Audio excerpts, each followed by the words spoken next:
Olá, vamos começar a live sobre os caminhos possíveis na pós-graduação. Sejam bem-vindos. Vou então colocar o nome da live enquanto vocês vão entrando. Boa noite, Heitor. Acho que foi você que fez uma pergunta. Ela será contemplada aqui, hein?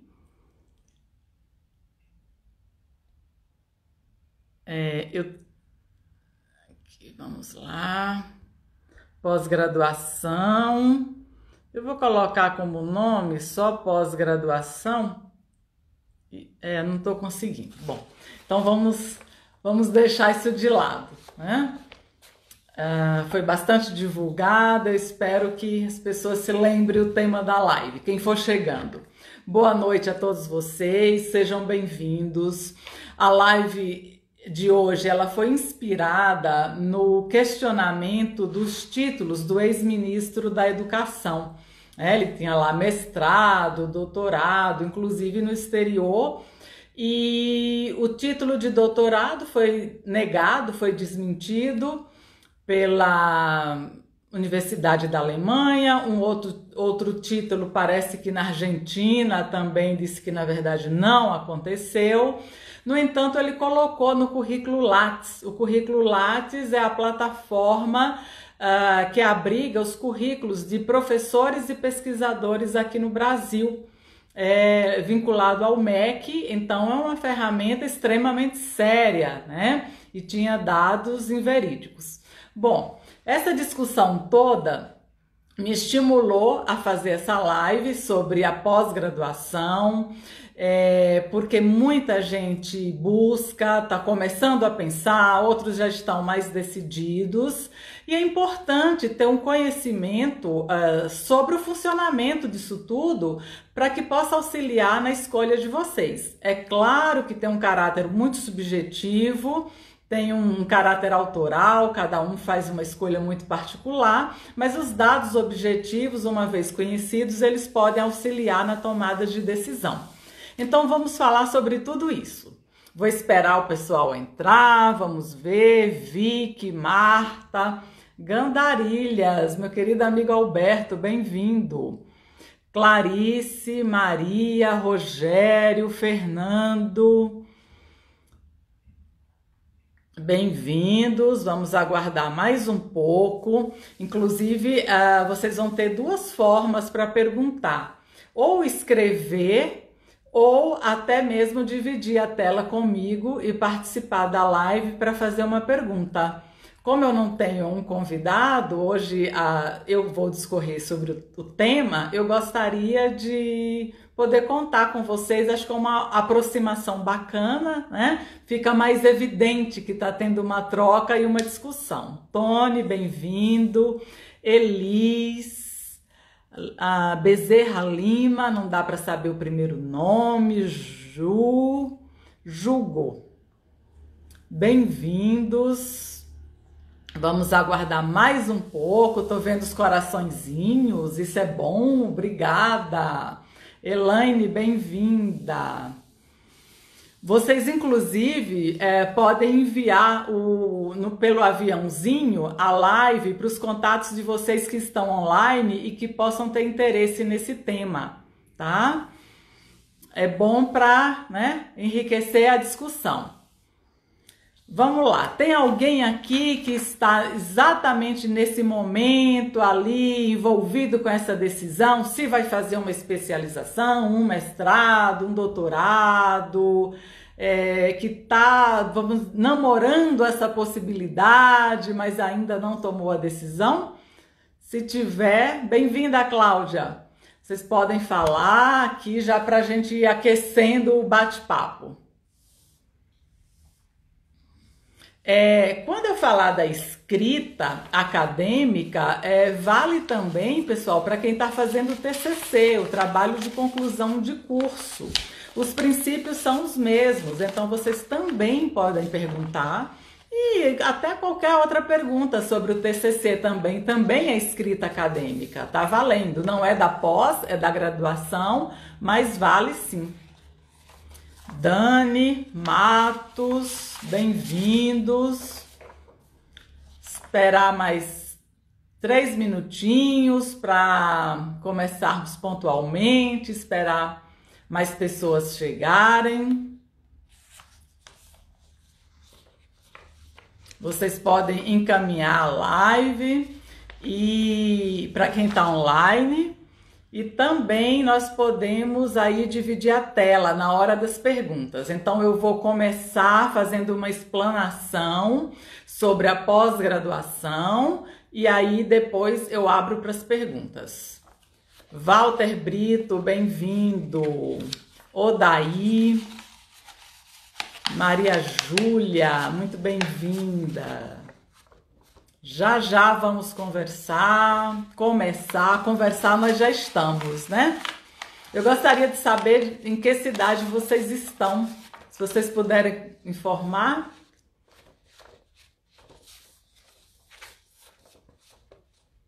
Vamos ver quem tá aqui. Eu sei que tem a Cláudia, que é de São Paulo.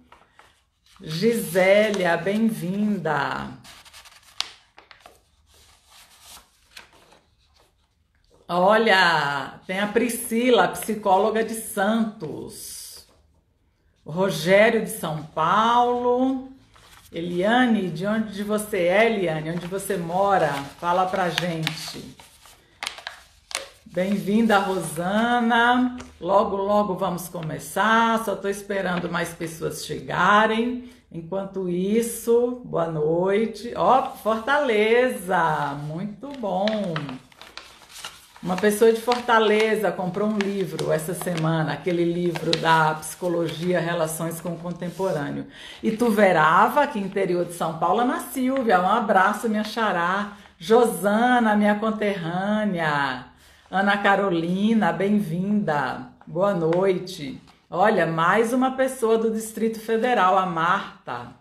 Brasília, Eunice. Sabine, bem-vinda.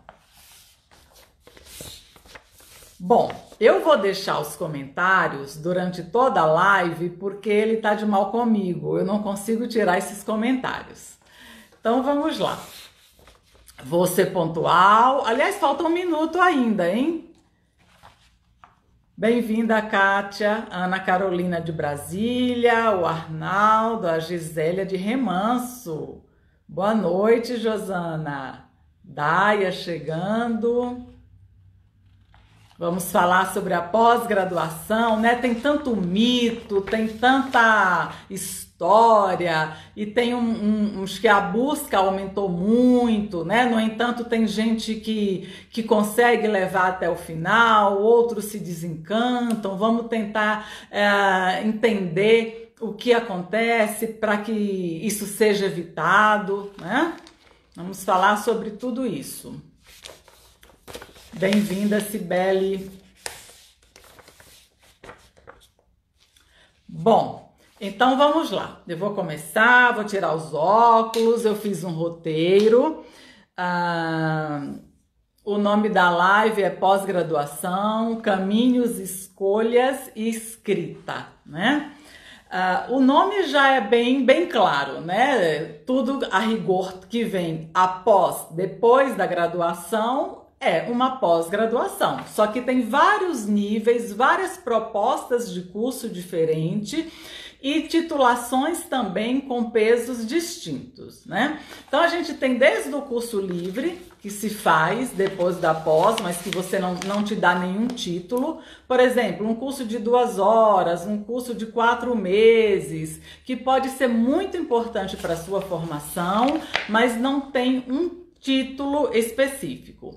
A pós-graduação lato sensu são cursos com uma duração maior e que já confere uma titulação.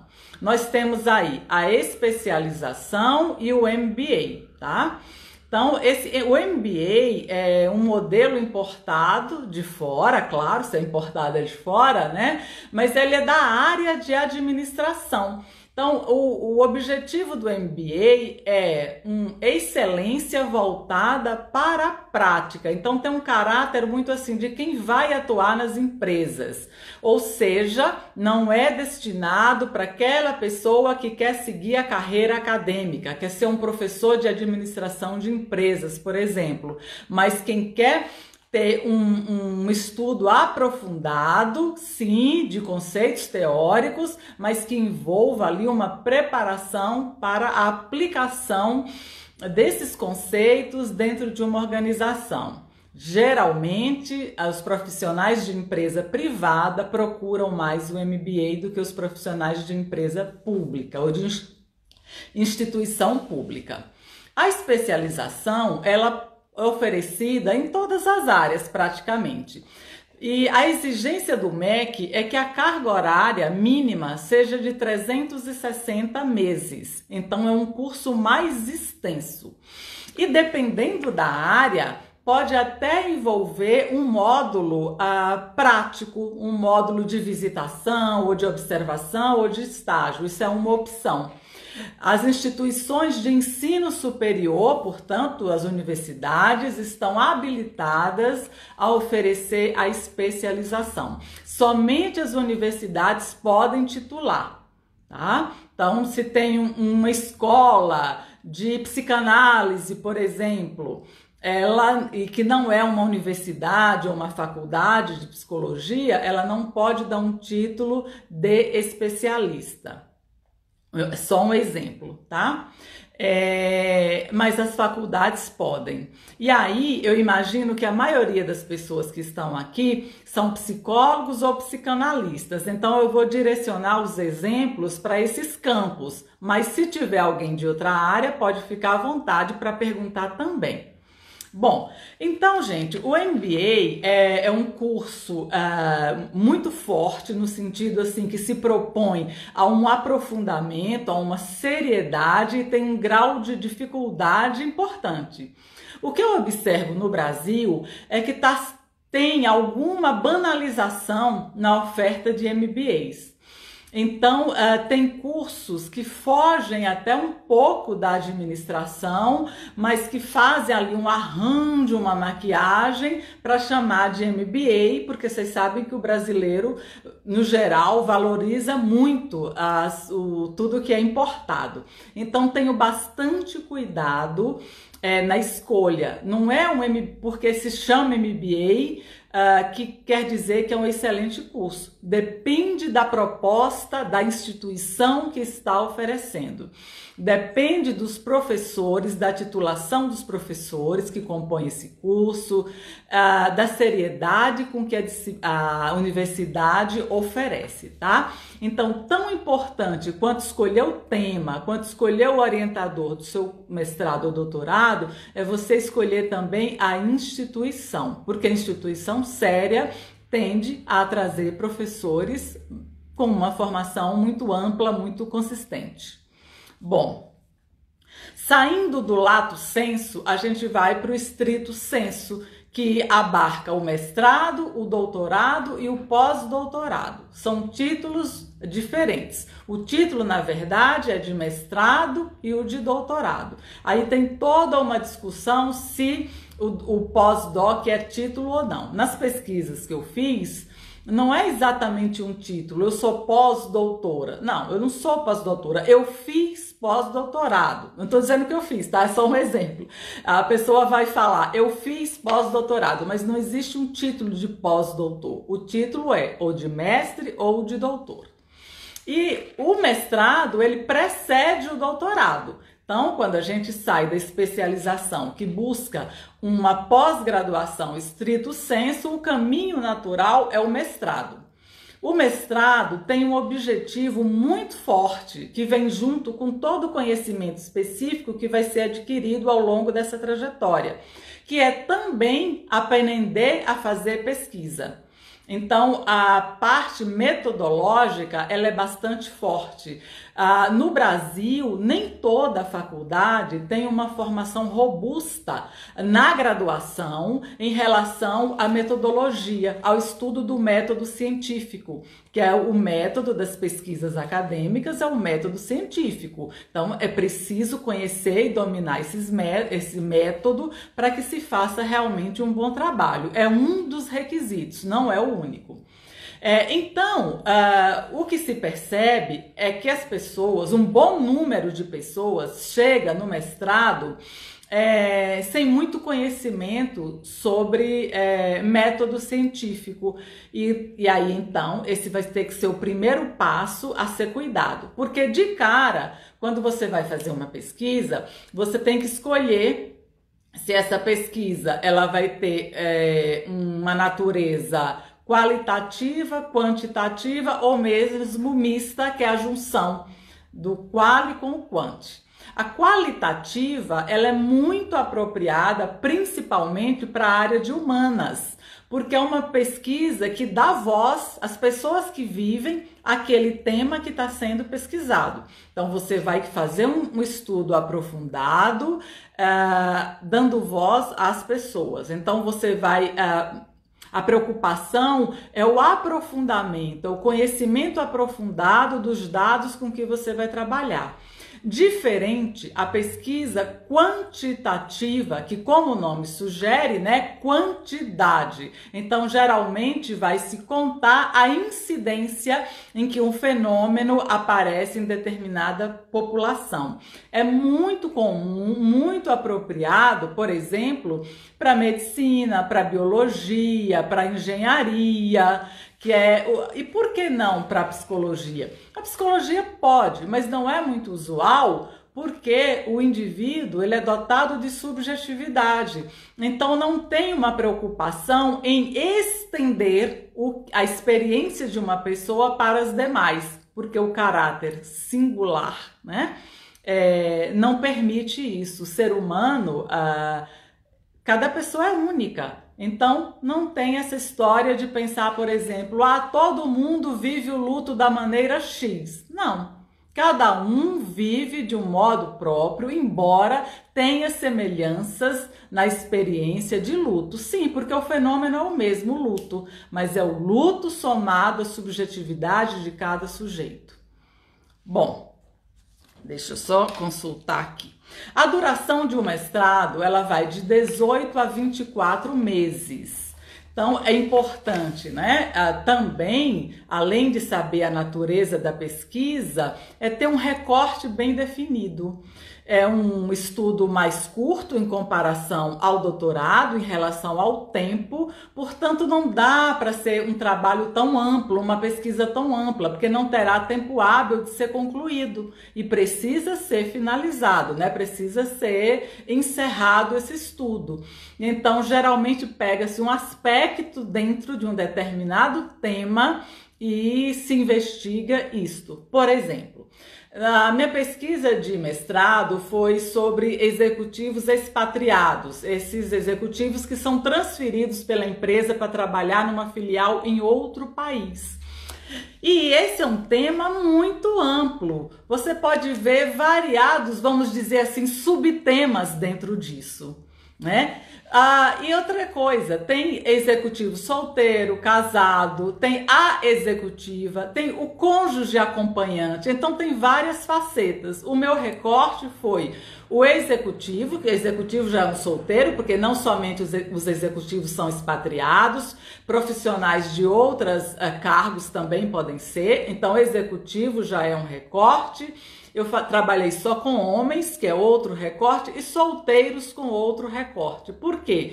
Porque até no momento que eu pesquisei, não existia, pelo menos no Brasil, eu não identifiquei nenhuma pesquisa voltada ao executivo solteiro. O foco é todo para o executivo casado. Então eu falei, olha, isso aqui pode agregar, porque a pesquisa... ela não pode ser feita para, vamos dizer assim, matar uma curiosidade individual do pesquisador ou do orientador. Ela tem que ter um caráter prático, comunitário. É importante pesquisar algo que possa ser compartilhado com a comunidade científica e com a sociedade. Com a sociedade, geralmente a gente compartilha à medida que os governantes, por exemplo, podem usar esse estudo para se inspirar, para ajudar a construir ou revisar uma política pública, por exemplo. Tá? Então tem um caráter social muito importante. Então, nesse sentido, eu achei que trazendo um aspecto da expatriação que ainda não tinha sido estudado, os solteiros poderia agregar algo para a área de gestão de pessoas e a psicologia, porque é um tema que une essas duas disciplinas. Tá? Então, esse foi só um exemplo. O doutorado geralmente dura 4 anos, aí tem diferenças em relação ao mestrado, né? Se o mestrado foi um início... só uma coisa, vou voltar aqui para falar do mestrado. Não é obrigatório que se faça pesquisa de campo no sentido de ouvir pessoas, de dar voz às pessoas. Esta é uma possibilidade. Mas o mestrado também pode fazer uma pesquisa em publicações. Seria uma revisão bibliográfica, por exemplo. Eu vou estudar o luto... tudo que foi publicado sobre luto nos últimos 10 anos na área de psicanálise. É um exemplo. Ou vou fazer uma comparação do luto em Freud e Melanie Klein. Então eu vou pesquisar livros, artigos, textos acadêmicos. O campo aí serão as publicações e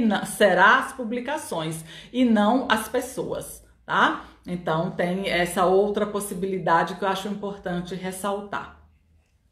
Bom, o doutorado, a principal diferença é que ele precisa ser inédito. Como assim inédito? Né? Você, enquanto autor, é importante que você lance um olhar inovador. Não inovador qualquer coisa só para dizer que é novo, claro que não. No sentido de explorar o tema a partir de um ponto que ainda não foi visto. Além disso, tem o caráter autoral. Você se coloca muito mais do que é possível se colocar no mestrado.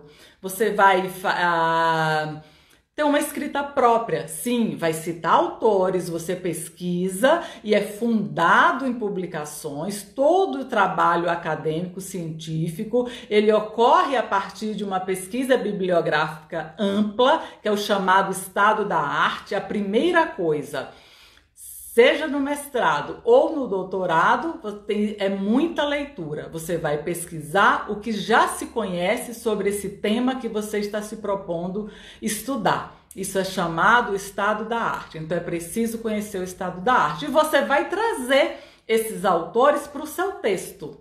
Trazer evitando plágio, não é plágio. Tem uma elaboração do autor. O próprio fato de você escolher o autor X e não o Y, já é você aparecendo, você dando o seu tom ali, colocando a sua singularidade no trabalho.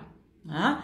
E você vai elaborar a partir do que você leu e colocar na sua dissertação de mestrado ou na sua tese de doutorado. Só que no doutorado você tem que ir além disso, porque você já está mais maduro metodologicamente, profissionalmente, então você já pode observar coisas novas, e esse é o caráter autoral. Bom, deixe-me ver aqui, o que mais? Então, tem o ineditismo, ele é autoral e ele pode ser um pouco mais amplo, né? Uma pesquisa que pode ser mais ampla do que o mestrado, inclusive se tem mais tempo para fazer do que se tem tempo para elaborar uma dissertação de mestrado. E o pós-doutorado, que eu não vou focar muito, que eu acho que não é muito a preocupação de vocês nesse momento, mas seria um aprofundamento do tema do doutorado. Você vai escolher aí não um orientador, mas um supervisor, então você vai ter muito mais liberdade, é um trabalho bem mais independente e que pode durar de 2 a 4 ou 5 anos, depende também da instituição. tá? Então, assim, de maneira geral, né, a pós-graduação, ela se divide em lato sensu, especialização e MBA, e estrito sensu, mestrado, doutorado e pós-doutorado. Lembrando que talvez seja curiosidade de alguns de vocês que no Brasil há a possibilidade de uma parte do doutorado, uma parte das disciplinas do doutorado seja cursada numa instituição no exterior, que é o chamado sanduíche, né? O doutorado sanduíche. Geralmente tem uma agência financiadora, a CAPES, o CNPq, é o mais comum, ou até agências de fora. Tem uma que se chama, acho que alguma coisa Carolina, que é da Espanha, que patrocina muito. O Banco Santander também tem muitas bolsas, né? E envia os estudantes de doutorado para cumprir uma parte das disciplinas lá fora, conhecer outra escola, outros professores. É uma experiência bastante interessante e é opcional, não é obrigatório, você pode cursar somente aqui no Brasil. Bom, até agora eu expliquei um pouco desses dois campos. Aqui vamos lá. Tá. Aí eu vou falar um pouco do processo de seleção, né, para entrar no mestrado, no doutorado, e depois eu vou falar, ok, eu entrei, e agora? Como é que as coisas acontecem? Olha, a Eunice está me ajudando, é a Fundación Carolina, da Espanha, tem muitas bolsas, hoje com a internet vocês entram no site, vocês descobrem a época de se inscrever, tudo isso é bem interessante. Bom, a seleção tem uma parte dela que está publicada no edital. Toda seleção de mestrado ou doutorado, ela tem um edital, que é para dar conhecimento público. Você vai encontrar no site da universidade que você pretende ingressar. Mas tem uma outra parte que não está lá publicada, a parte informal, e que é muito bom, é muito importante conhecer. Então vamos primeiro às formalidades. O edital. Agora, por exemplo, nesse momento, a PUC de São Paulo está com o edital aberto, está recebendo inscrições. Deve ter outras faculdades, porque geralmente é no mesmo período. Isto porque a PUC é semestral a seleção. A USP, por exemplo, é anual, na psicologia. Isso pode mudar de faculdade para faculdade. Na faculdade de psicologia da USP é anual. A primeira coisa, tem que cumprir os prazos estabelecidos no edital. Não existe a possibilidade de participar dessa seleção fora das datas estabelecidas no edital. Tive um problema X, o pneu do carro furou, cheguei 5 minutos depois do último dia. Se for na USP, por exemplo, vai ter que esperar 1 ano, porque o processo seletivo lá é anual. Então, a primeira coisa, muita atenção em relação a isso. Bom, nesse edital, além das datas e horários que estão lá, que devem ser cumpridos à risca, vem outras exigências. Por exemplo, as provas, né? A prova de idioma, no mínimo o inglês. Eu acho que hoje a gente quase 100% de chance de todas as universidades brasileiras, a língua obrigatória no mestrado é o inglês. No doutorado são 2 idiomas. Algumas universidades definem quais são esses outros idiomas possíveis, né? E outras deixam mais aberto. Por exemplo, na PUC você pode escolher o francês e acho que alemão e italiano, se eu não me engano. E assim por diante. Então, assim, o inglês é obrigatório, tanto no mestrado quanto no doutorado. E depois vem outras línguas. O francês é o mais comum, mas tem a possibilidade de outras, tá? Aí tem que verificar em cada edital, não tem como saber de antemão. Além disso, no mestrado tem a prova que eu posso chamar aqui de técnica, que é uma prova de psicologia, né? É uma prova geralmente muito ampla, Eu sei que da PUC, da PUC não, desculpa, da USP, na psicologia, ela é bem extensa, tem um programa, eles já dão uma bibliografia, então isso é bom, porque você sabe que o que for perguntado vai ser dentro dessa bibliografia, né? Aí você tem que ver também no edital da faculdade que você escolheu. E além disso, tem a análise de currículo, que eu vou falar já um pouco mais, e a entrevista, né? A entrevista geralmente com o professor que você quer que seja o seu orientador. Aí agora vai entrar a parte que não está escrita no edital. Eu já ouvi em processo seletivo, não era na psicologia, era uma outra área próxima, de professor dizer, olha, para entrar aqui, não é só seguir o critério formal. Você precisa procurar o professor antes para saber se ele tem disponibilidade para te orientar, se as ideias de vocês são convergentes, para ele entender qual é a sua disponibilidade para se dedicar, porque o professor não quer um aluno que vá entrar para fazer uma aventura. Eu vou começar, se eu não gostar, eu saio. Não, ele tem um compromisso. O professor também tem metas, né? Ele precisa entregar, ele precisa orientar até o final. Claro, numa exceção, tudo bem, pode sair, mas não pode pegar uma pessoa que já venha num clima de aventura. É uma proposta séria, é um projeto muito intenso, tem que dedicar tempo, sim, para ler, para escrever, para as reflexões, tudo isso, para frequentar as aulas, mas a gente chega lá já.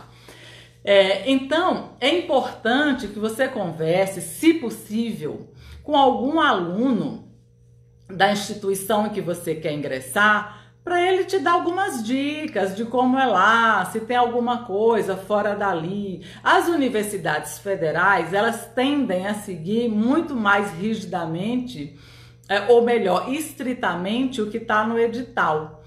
Há outras, né, particulares principalmente, o professor ele tem uma liberdade maior, né? E aí a entrevista conta muito também. Você tem que saber a primeira coisa, se a pessoa que você quer que te oriente, se ela tem disponibilidade para aquele semestre que você vai prestar a seleção. Porque eles têm X números de vagas por aluno para orientar. Eles não dão conta de pegar 100 alunos, 20 alunos, não, tem um número de vagas. À medida que algumas pessoas vão encerrando o mestrado ou o doutorado, vai abrir vaga com esse professor que a orientava. Então, tudo isso é importante. A dica que eu dou é, se você está pensando fazer um mestrado sob orientação de X, vai no site da universidade, pega o e-mail dele, escreve, se apresenta.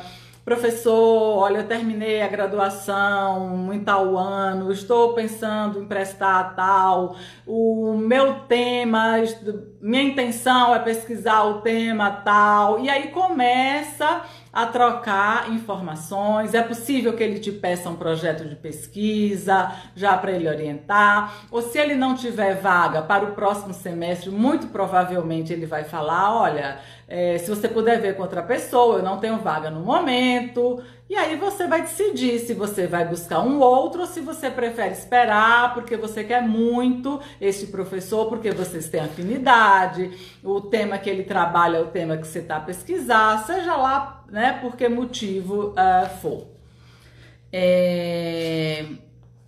Então vamos lá. A escolha do orientador. Você pode conhecer alguém lá, né? Ou não. Quando você não conhece nenhum dos professores dessa universidade, a escolha se deu a partir da universidade e não do professor. A minha dica é vocês irem no próprio site da universidade, ver quem são os professores orientadores de mestrado ou doutorado dessa instituição, consulta o currículo Lattes dele, leiam artigos que ele publicou. E, se possível, tentem conhecê-lo, seja por alguém que tem mais aproximação e que possa te falar, porque tem um outro aspecto que também não está no edital. É interessante que você, enfim, alguém que tenha alguma afinidade no sentido de, na forma de se relacionar. Isso é muito delicado, então eu tô aqui procurando palavras para ver se eu faço isso de uma forma, enfim, interessante. O que acontece? Um mestrado, um doutorado é, como eu já disse, né, é um projeto de fôlego, que precisa de fôlego, de muita dedicação. E mexe com várias questões do mestrando ou do doutorando, questões pessoais, né? A história de se expor, quando você escreve você se expõe, o meu texto é bom, o meu texto não é, será que eu estou indo no caminho, né, mais adequado ou não? E tem orientadores que, além de serem muito bem qualificados, são pessoas mais fáceis de lidar, o que não significa que eles aceitam qualquer coisa, não é disso que se trata. Mas são pessoas que ouvem mais, que são diretos e colocam o que tem que ser colocado, mas fazem isso com respeito e tal.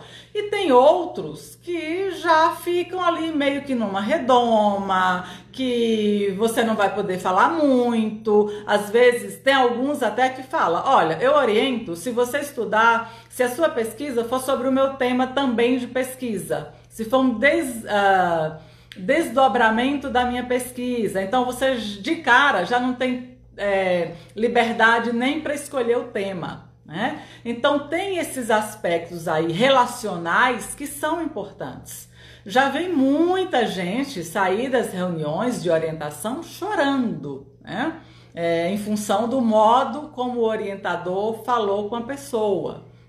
Então, é por isso que é importante. Se você puder fazer uma disciplina como ouvinte antes de ingressar, tem programas, tem faculdades que permitem, você se matricula como ouvinte para fazer uma única disciplina, e aí também você tem que ver o prazo, a USP mesmo tem esse programa, mas tem que obedecer lá aquele prazo que é publicado em edital. Fora disso, sem possibilidade. Não pode ser uma participação informal, ela é formal, gera matrícula e tudo isso.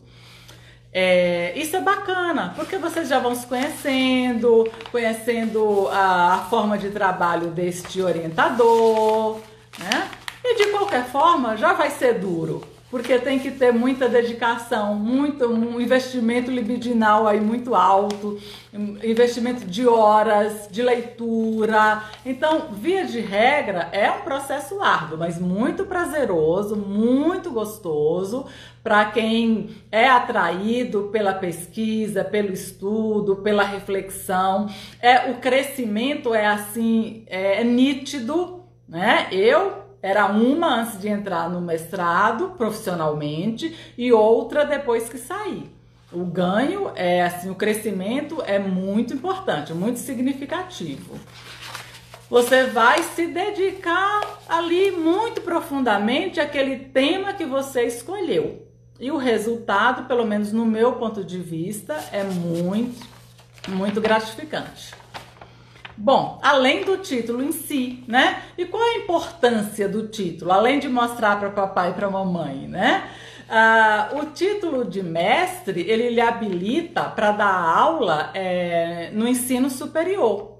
E aí você pode orientar pesquisas e tudo mais. Inclusive, quem vai seguir a carreira acadêmica, isso conta ponto, é critério de avaliação, principalmente se for numa instituição pública, universidade pública, estadual, municipal ou federal. É um dos requisitos e conta ponto, né? Conta ponto, tanto o título como a universidade onde você obteve esse título.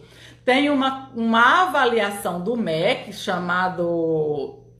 que acontece a cada 4 anos, se não me falha a memória, que eles atribuem uma nota de 1 a 7 a cursos de pós-graduação. Mas eu vou me ater um pouco mais já a esse ponto. Bom, e o doutorado, além de você poder dar aula em universidade, você pode inclusive orientar mestrado e doutorado. Sem um título de doutorado, e o título a gente só obtém quando a gente encerra, quando a gente conclui, né? Por exemplo, eu curso o doutorado, eu sou doutoranda, mas isso não é um título. Doutoranda não é um título, é um estado transitório. Quando eu concluir, né, sendo aprovada, aí vem o título de doutor. Aí, a partir desse momento, eu posso, legalmente, eu estou habilitada para orientar mestrado e doutorado e também para participar de bancas de avaliação de mestrado e de doutorado. A banca é interessante, eu não sei se vocês querem chegar, porque já é lá no final, né? Então, eu deixo aí, se vocês tiverem interesse, vocês me avisam, que aí a gente entra nesse ponto. Bom, vamos ver aqui se eu não me perdi. Na origem, né, o doutorado ele é muito destinado para quem quer seguir a carreira universitária, quem quer ser professor universitário ou pesquisador, mas não só. No Brasil é muito comum, pelo menos na área de psicologia, pessoas que não estão na academia, não estão dando aula, fazerem o mestrado ou doutorado porque querem se aprofundar, porque gostam de estudar, porque gostam de fazer pesquisa e fazem e pode dar bons resultados, pode ter bons resultados. Bom, voltando à seleção, a entrevista justamente para acertar aí, né, para o seu orientador futuro orientador lhe conhecer, entender se você está amadurecido o suficiente para assumir essa responsabilidade, conhecer a sua trajetória, que ele também vai conhecer por meio da análise do seu currículo, né? Então tudo isso é importante. E se você for prestar a seleção para o doutorado, é obrigatório, praticamente em todas as universidades, que você tenha pelo menos uma publicação numa pesquisa bem avaliada pelo sistema Qualis. São os periódicos, né? São as revistas científicas que ganham aí notas de, acho que de 1 a 4, se eu não estou enganada. Aí tem uma variação que é bem específico, mas é muito fácil de consultar no site da CAPES, tá? Então é importante que você escolha uma revista bem qualificada e pelo menos um, mas quanto mais, melhor, claro. Nesse sentido, quem participou, quem fez iniciação científica ao longo da graduação, quem publicou o seu TCC, né, quem transformou o TCC no artigo e publicou numa revista importante, tudo isso ajuda, pontua no momento da seleção do mestrado e do doutorado. Eu acho que da parte da seleção eu falei praticamente tudo, né? E uma vez aprovado, o que acontece, né? Uma coisa que muita gente não sabe, pessoas com quem eu converso, que mesmo você tendo apresentado um projeto de pesquisa para participar da seleção, portanto você tinha lá um tema, você já tinha pensado qual a população que você ia estudar, etc e tal, isso pode ser mudado, a não ser que o seu orientador seja muito rígido e não dê abertura para isso, mas via de regra muda. Por exemplo, quando eu entrei no mestrado, eu queria estudar adoção. E aí, depois, eu já tinha lido bastante, já tinha comprado vários livros, lido artigos também, e por uma série de questões, porque a gente vai amadurecendo e aí pode mudar, né? Mudei para o executivo expatriado, né? Então, isto pode acontecer. Claro que você não pode mudar no apagar das luzes, porque é uma pesquisa desse vulto, requer tempo, mas é possível acontecer. Bom, o fato é que quando você entra, você tem que fazer algumas disciplinas que são obrigatórias, o que inclui a disciplina de método, né, do estudo do método, portanto a metodologia, e outras que são pode ter outras obrigatórias também, ou não, dependendo da faculdade, só a disciplina de metodologia que é obrigatória. E você vai escolher majoritariamente dentro do programa que você está matriculado, portanto, psicologia clínica, por exemplo, tá? Mas existe a possibilidade de você pegar uma ou outra disciplina de outro curso. Né? Por exemplo, eu estou estudando, sei lá, crianças abrigadas. Eu quero conhecer um pouco mais das leis, quero fazer uma matéria aqui, quero conhecer o ECA profundamente, vou pegar uma disciplina do direito. É possível, né? Agora você tem que conversar na sua universidade como é que isso funciona. Bom, então você tem as disciplinas, uma outra obrigatória, é uma disciplina que chama orientação. É ela que te vincula formalmente ao seu orientador.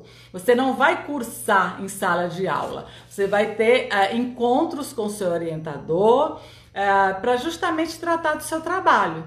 Né? Para orientar, para discutir, você vai entregar o seu texto, no início, né, parcialmente escrito, ele vai te dar uma devolutiva, isso aqui tá bom por causa disso, isso aqui tá faltando aquilo, e aí vai desde a qualidade do texto, se for necessário, até a profundidade, a consistência dos autores, a clareza das ideias. Então é um espaço realmente para orientação, envolve diálogo, envolve algumas tarefas, né? Às vezes indicação de leitura e por aí vai.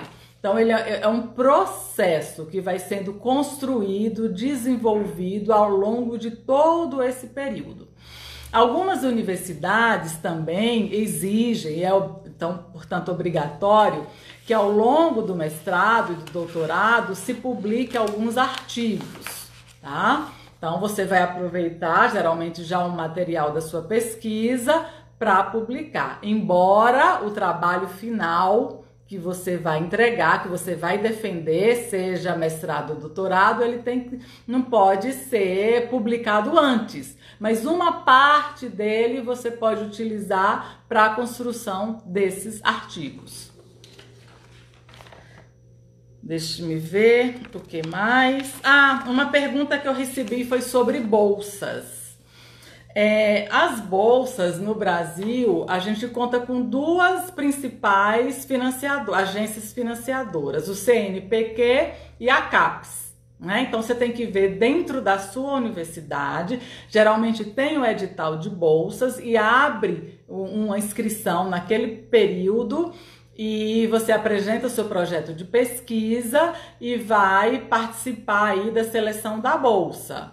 Em alguns programas, além deste oficial, deste edital, tem outros critérios adotados informalmente, mas que facilitam. Por exemplo, eu já ouvi de um professor, olha, se está sendo orientado por mim é porque ele já passou por uma seleção e foi aprovado. Se está aqui dentro é porque já foi aprovado. Então, entendo que em termos de capacidade, todos estão nivelados. Então, a gente usa aqui nesse lugar X o seguinte critério, tem uma fila de espera. Então, fulaninho acabou de concluir o mestrado, ele tinha bolsa, então a bolsa dele fica livre. E o seu professor, por exemplo, o seu orientador, pode destinar ao aluno que está mais tempo com ele sem bolsa, né? Que já pagou mais tempo, no caso das universidades privadas. E assim vai rodando a fila, né? Infelizmente, não tem bolsa para todos. Quem estuda em universidade pública não tem mensalidade, mas pode conseguir a bolsa como auxílio ali, né, para você se manter durante esse período e se dedicar mais ao estudo, de repente não precisar trabalhar. A bolsa do CNPq, além dela pagar a mensalidade da universidade privada, ela também lhe dá um valor mesmo, uma bolsa para você que vai cair todo dia X no Banco do Brasil, enquanto você fizer o trabalho. A CAPES não, a CAPES ela paga as mensalidades e esse é o auxílio que ela dá. Então você não tem um valor para você, para custear livros e alimentação e etc. Eu falo aqui da PUC de São Paulo que a própria PUC tem um programa de bolsa, por exemplo, destinado a pessoas pretas, né? Então, essa é uma outra possibilidade de você conseguir a bolsa, e aí quem financia é a própria PUC. Então, veja naquela faculdade onde você vai prestar a seleção, quais as possibilidades de bolsa, se tem algo além disso que eu falei aqui. Pode ser que sim, né? Deixe-me ver o que mais. Eu acho que, assim, de modo mais amplo, essas são as informações, e agora eu gostaria de responder as perguntas, se vocês tiverem alguma dúvida. Se alguém quiser participar, entrar aqui na tela, pode me falar, que eu mando o convite e você faz a sua pergunta aqui para todo mundo ouvir.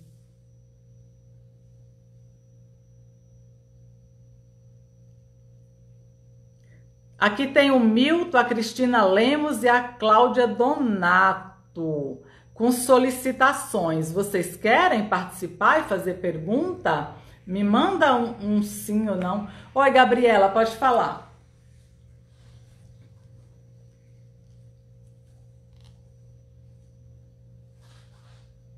Obrigada, Heitor.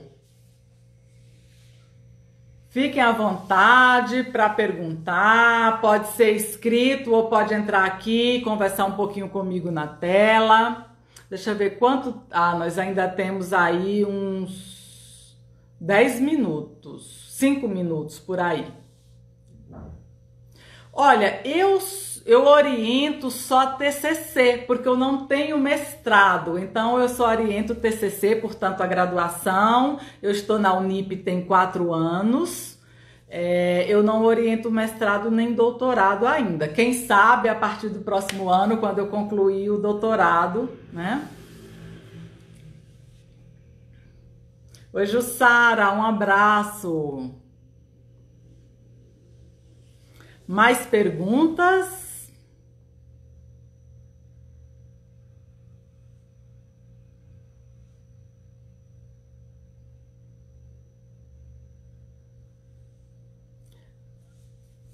A livre docência, ela é uma titulação, olha, o Heitor está perguntando. A livre docência é um tipo de pós-doutoramento? E não é. Porque é o seguinte, a livre docência é uma espécie de um concurso, né? Ele é um título, mas ele é vinculado a um concurso para quem já é professor, e isso você faz quando você faz carreira dentro de uma universidade e já galgou vários níveis, aí você está apto para fazer uma livre docência. O que eu quero dizer com isso? Que alguém que estudou e fez muito bem feito o seu mestrado, doutorado, pós-doc, mas não está fazendo carreira como professor de uma universidade, ele não pode fazer esta prova de livre docência, porque ela é um título, mas vinculado à carreira. Tá? Obrigada, Gabriela. Sim, eu tenho mestrado, né? E estou em vias de concluir o doutorado. Obrigada, Larissa. Larissa foi minha aluna na graduação lá na Unip. Num ano normal, sem pandemia, eu deveria concluir agora em dezembro. Mas isso deu uma boa mudada e a maioria das universidades está estendendo o prazo de conclusão das suas pós-graduações. Eu estou na esperança que a PUC aqui de São Paulo faça isso, porque eu preciso de mais tempo para concluir. Mas acho que até março, por aí, do ano que vem, eu concluo.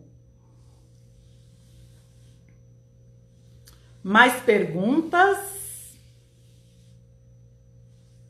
Alguém quer entrar, quer dividir a tela? Se tiver uma pergunta e quiser fazer... Opa! Aqui é só falar.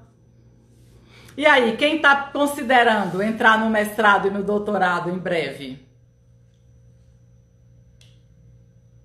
Enquanto vocês respondem, escrevem, eu queria fazer uma observação.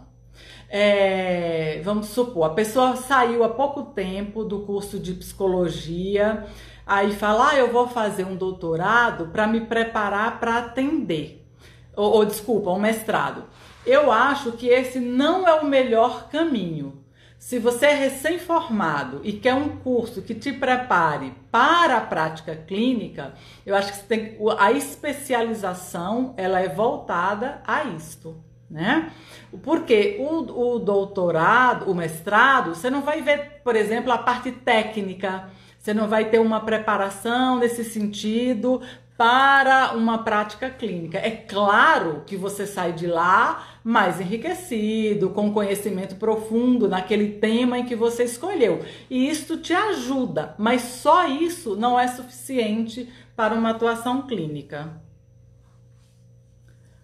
Olha, inglês fluente mesmo para o mestrado não é necessário, se você tiver melhor, né? Mas na verdade as provas de inglês elas são escritas, então, por exemplo, quem não é bom em conversação não tem tanto prejuízo. Elas são escritas, você recebe um texto em inglês e geralmente responde em português. Você lê e você redige as respostas em português.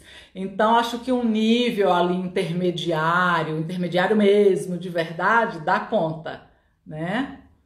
Na USP, a última vez que eu soube quem fazia a prova para eles na psicologia, porque muda de programa para programa, era a cultura inglesa, que fazia lá na USP. E também tem, gente, o inglês instrumental, que é um inglês destinado, ele é mais rápido e ele é destinado à escrita e à leitura. Você consegue acelerar e melhorar muito o seu inglês em pouco tempo. A própria PUC oferece o inglês instrumental. O tema do meu doutorado. Pois é, interessante, porque o tema em doutorado, do meu doutorado, eu digo assim, eu estou estudando os refugiados sírios, mas não é o refúgio enquanto instituição. O que eu estou estudando são as implicações psíquicas decorrentes do refúgio. E o que eu estou me deparando principalmente com trauma, esse é o grande tema do meu doutorado, e também identidade. Olha, a Cláudia está perguntando qual a faculdade para especialização em psicanálise. Pois é, a formação em psicanálise ela é um processo aí bastante particular. Eu acho que você começa com cursos mais breves, com leitura de textos, com grupos de estudos, e aí vai andando até entrar numa especialização propriamente dita. Existem vários institutos. Como você está me perguntando de uma universidade, eu conheço um curso muito bom chamado do curso do professor Riad Simon, que é na Unip do Paraíso ou da Vergueiro. Esse curso começou na USP, depois de uns anos mudou, saiu de lá e veio para a Unip. É um curso muito bom, mas tem outras instituições. Bom, mas aí não são em universidade que eu conheça, é esse da Unip, chamado curso do professor Riad Simon. Obrigada, Mari. Um beijo. Obrigada, Tony. Mais perguntas, pessoal? A gente está quase encerrando aqui, o tempo está quase acabando. Eu espero que tenha sido elucidativo, né? Que tenha utilidade para vocês, essas informações, né? Realmente é importante conhecer tudo isso, principalmente pensar no seu tema, ainda que você possa mudar, mas eu acho que já adianta bastante. Aqui, a Gabriela também fez o curso do professor Riad Simon quando era na USP. Eu também fiz lá, Gabriela. Eu fui da primeira turma. A gente já deve ter se cruzado aí em algum simpósio, algum congresso. Obrigada, Nanda. Mais perguntas, pessoal?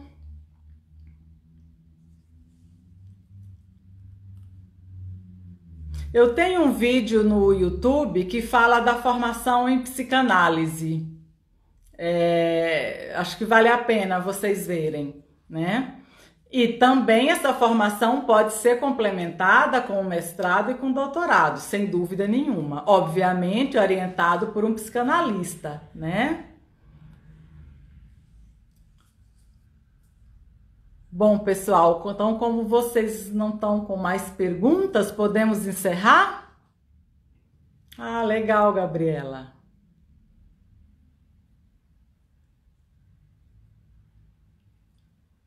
Sem perguntas? Bom, então eu gostaria de agradecer a presença de vocês todos. Foi um prazer poder colaborar de algum modo. Amanhã, 16 horas, a live vai tratar sobre o ofício do psicanalista, né? Como é o trabalho do psicanalista, como é essa clínica.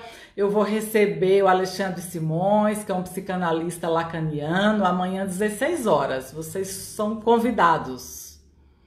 Foi um prazer estar aqui com vocês.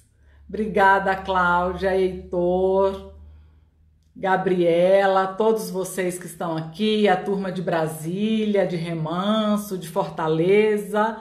Olha, já tá o sinalzinho, tenho 25 segundos. Então eu vou terminar e disponibilizar a live aqui mesmo no Instagram e terça-feira lá no YouTube. Um abraço, Milena, Cláudia, muito obrigada. Larissa, você é uma querida sempre. Eu vou encerrar aqui antes que ela caia. Gente, obrigada a vocês todos. Um abraço.